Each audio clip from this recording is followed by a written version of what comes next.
Agora, como é que você está vendo aí, o Bob, a questão da mídia agora, já que esse modelo aí de negócio aparentemente foi para o vinagre, aí com a publicidade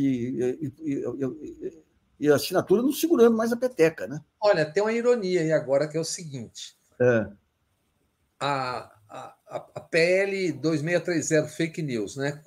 Quem está propugnando e defendendo?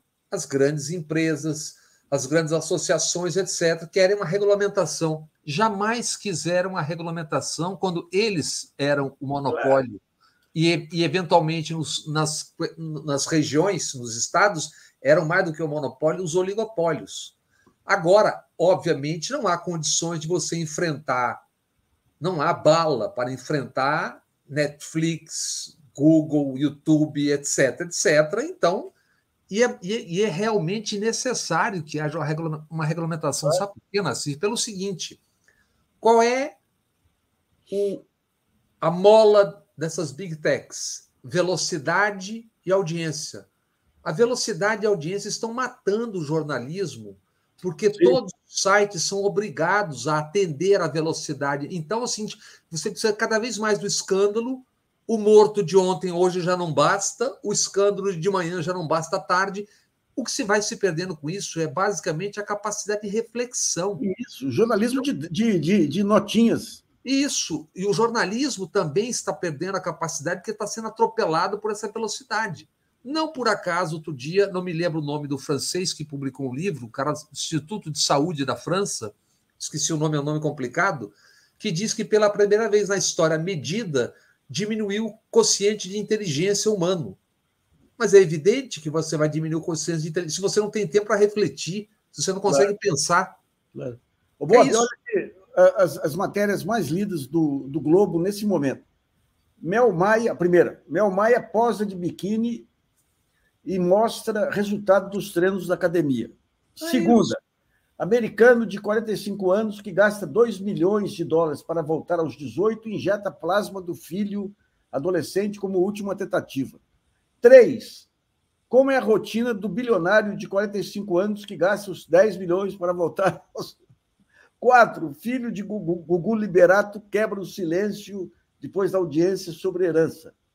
E o 5º, acabou-se fiscal. E eu com isso?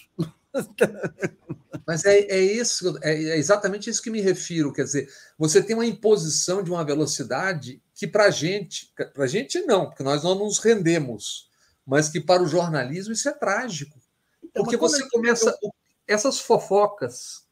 Fofoca é ótimo, não tem nada contra a fofoca, beleza, mas isso que ficava lá na barra dos sites lá embaixo está subindo. E as manchetes, você vê, as manchetes são sempre forçando a barra, sempre buscando, sabe? E pior, você entra e às vezes tem, se você quer saber mais, clique aqui. Gente, quando eu fazia o Terra Magazine em 17 países em língua espanhola e no Brasil, a regra número 1 é assim, você não obriga o internauta a dar um segundo clique, você tem que chamar o cara e segurar. Agora eles ficam chamando porque precisa de mais audiência, mais clique, mais audiência. Então, mas quando você pega o Financial Times, por exemplo, o New York Times, o que eles fazem para diferenciar é a contextualização, que é o que torna diferente. Aqui no Brasil é tudo notícia. Se o cara tem... Até me lembra um pouco, Bob, quando o Frias começou com o Projeto Folha, que ele fazia uma estatística. E eu lembro, logo que fui para lá como repórter especial, ao lado do Couto, do Carlinhos Brickman, eles ficavam indignados que eu fazia matérias grandes. Eles falavam, para com isso, pô. Uma matéria grande só vale 1. Se você cortar em 5 matérias pequenas, vale 5. Virou regra hoje isso aí. Posso te dizer um negócio? Eu estou te falando pela experiência do meu canal, fazer minha publicidade aqui, canal Bob Fernandes no YouTube. Isso não é verdade, sabe por quê? Porque às vezes você tem um texto um comentário de 20 minutos, o que define não é isso, é a temperatura. Você pode ter o tema mais importante do mundo, se hoje o assunto é outro, não é o que define, não é a contextualização que define. Existem 1000 formas de você tornar agradável uma coisa que seja maior. Por exemplo, no Terra Magazine, diziam, não pode ter texto grande, tinha texto de 10 mil toques. Como? Era só aumentar o espaço entre os parágrafos e diminuir os parágrafos. Uma questão estética que as pessoas acham que estão lendo pouco e vão.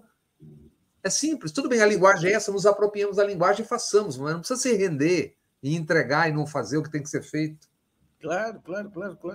Mas a gente até estou ajudando um documentário sobre mídia, e um ponto, quando você pega os estudiosos, quando você fala em emborrecimento, você teve uma coisa que vem desde os anos 2000, aí, um emborrecimento médio das redações, ou seja, a incapacidade das redações de gerarem raciocínios originais, por exemplo.